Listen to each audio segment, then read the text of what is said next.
The other thing that came up is something that I was actually talking to Ryan about the same night that I first played Pokemon Go, and that is Pokemon vegan friendly? And I have to say, even though I know it's all make-believe and pretend, it's actually not vegan.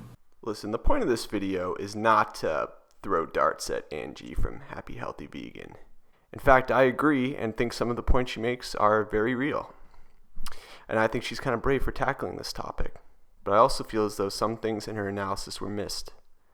Things that are very interesting and thought-provoking. Things that are relatively deep and important. And that's what I want to add to this discussion.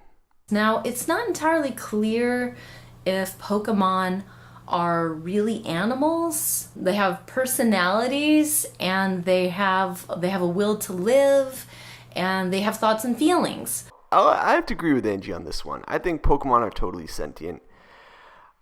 If we're just going by the anime, Officer Jenny, she can hire a team of Squirtles to fight fires for an entire town.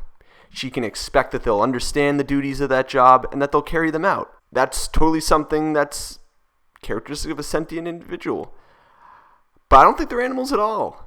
Pokemon operate at a much higher level than animals. They're much closer to humans in some ways. Oh my god, just think about it. Chansey, a Pokemon, does veterinary duties in a Pokemon center.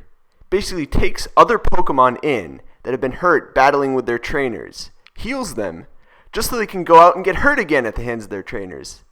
Oh my god. Again, in the anime, Ash Ketchum can bring a Thunderstone to his Pikachu and allow it to make a decision on whether or not it wants to evolve. And Pikachu can weed through all the complex emotions it has, whether or not it wants to change, whether or not it wants to be able to defeat Raichu, whether or not it wants to get stronger, whether or not it wants to make its trainer happy, whether or not it wants to make itself happy, and what that means, what it truly wants. And Pikachu can weed through all those complex thoughts and ideas, and it can come to a conclusion, it can come to a decision that's really contrary to what its trainer wants. And it can express that in a way that its trainer Ash can understand it in the anime. Pokemon in that TV show can communicate with their trainers. Animals cannot do that. I think what Pokemon are is an idealization of how we view our pets. A utopian ideal for what the human-pet relationship is, the human-animal relationship is. I think it's very representative of that idea that when we take in a puppy or a cat, when we take in an animal, somehow their life is improved.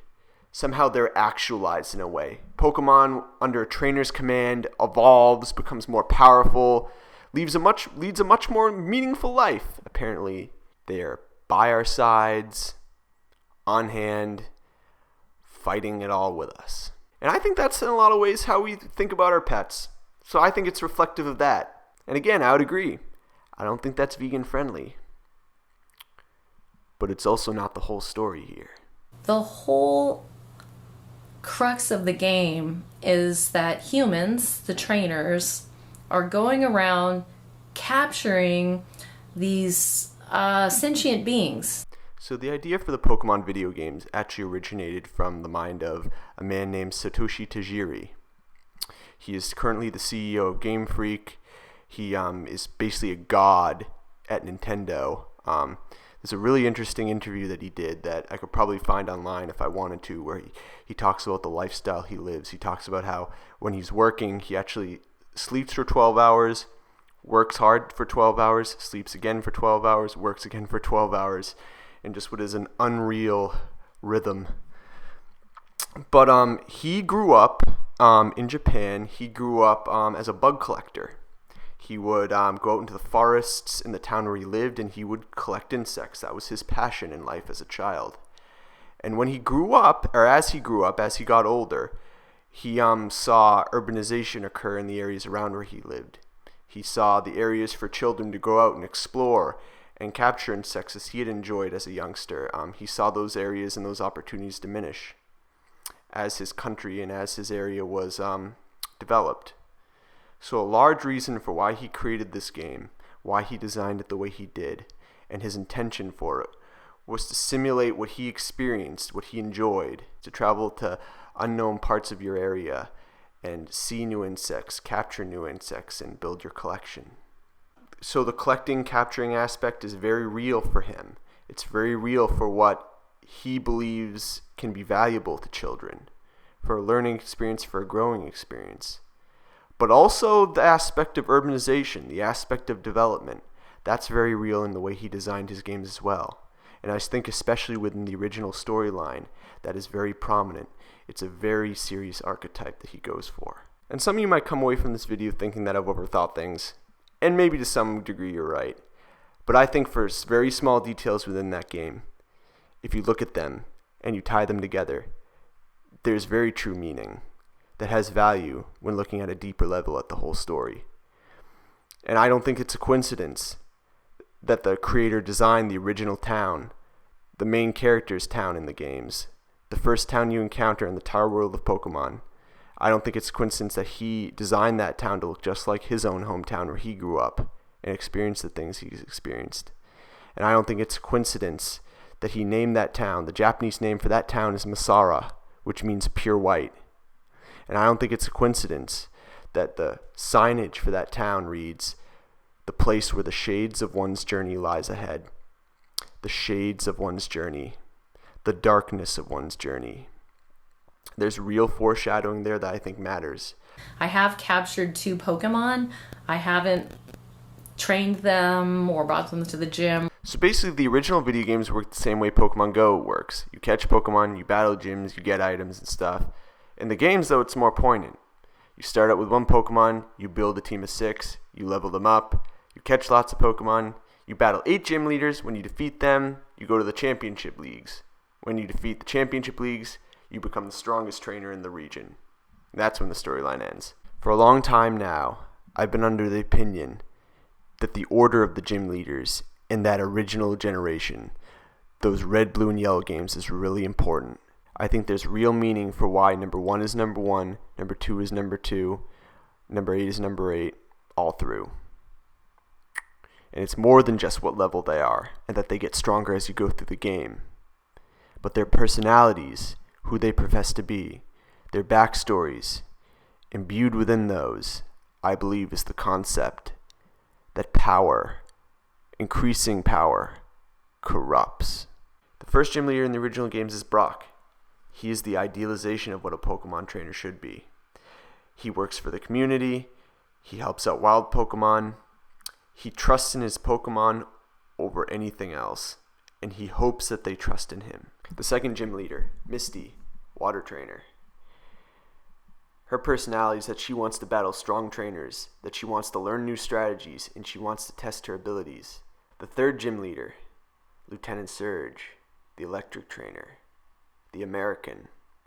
This is where it starts to become a little bit dark. Lieutenant Surge uses Pokemon in war to defeat his enemies, to zap his foes into defeat. The fourth gym leader, Erica. Above anything else, she desires cute Pokemon. Pokemon that she finds, that she is determined to be attractive in some way. Those are the ones she chooses to use. The fifth gym leader, Koga. Koga is a ninja. He used his Pokemon in assassination attempts. He used them to confound his enemies, those who he was hired to take out. The sixth gym leader, Sabrina, the psychic leader. She used her Pokemon to defeat and usurp control from the fighting dojo, to gain her position as gym leader within that town. Now, the seventh gym leader, Blaine, is a very mysterious figure. In a lot of media, he's not considered to be evil, but he has a very, very dark past. He experimented on Pokemon as a scientist. And the final gym leader, the eighth, Giovanni. If Brock is the first gym leader and the idealization of what a Pokemon trainer should be, a compassionate trainer should be, Giovanni is the opposite end of the spectrum. He totally believes that Pokemon are absolute tools for human gain, human power. In my opinion, I can clearly see that as you move throughout that region in those original games, as you fight stronger trainers, as you catch more Pokemon, as you become more powerful, things become darker. The characters that you encounter become more corrupt. even though I'm not doing it in reality, it's just the fact of games kind of, you know, normalizing the idea that animals and other, you know, sentient beings are here for humans' use. It's not just the gym leaders either. If you look at the cities, you start from Palatown, a very, very small, very, very rural town, and you move all the way to Saffron, you get the Celadon cities. The cities become bigger as you go along, as things become more dark, as you encounter Team Rocket. In Celadon City, you encounter the Game Corner, where you can gamble and win coins to trade in to actually buy Pokemon. In Lavender Town, you meet Team Rocket for the first time, and Team Rocket actually kills a Pokemon in the Pokemon Tower. It might be the only time in all the games where a Pokemon is actually killed by humans. In Saffron City, probably the biggest city in the whole game, you encounter Silphco, a research company that's been taken over by Team Rocket in order to find new ways to create Pokemon that are powerful and find new tools that can help improve battle prowess. And on Cinnabar Island, there's a research facility where you can reanimate Pokemon. You can bring fossils of deceased Pokemon back to life. It is very clear within the story of Pokemon that with power, that with technology, that with development, comes corruption, comes evil. And after you become the most powerful trainer in the game, after the game storyline is ended, when you become the Pokemon League champion, you are first faced with the opportunity to capture Mewtwo, who is on one hand the most powerful Pokemon in the game. He can truly boost your team's abilities. But Mewtwo is the product of Pokemon experimentation. He was created to be the most powerful Pokemon. Nothing more, nothing less. He was created by Team Rocket to be a tool. Why at the end of the game is the last Pokemon you encounter, the strongest Pokemon you encounter, Mewtwo, with the backstory that it has, having been created for no other purpose than to serve humans? I think there's a lot to that Pokemon story that offers critique of the real nature of humans' relationship with Pokemon.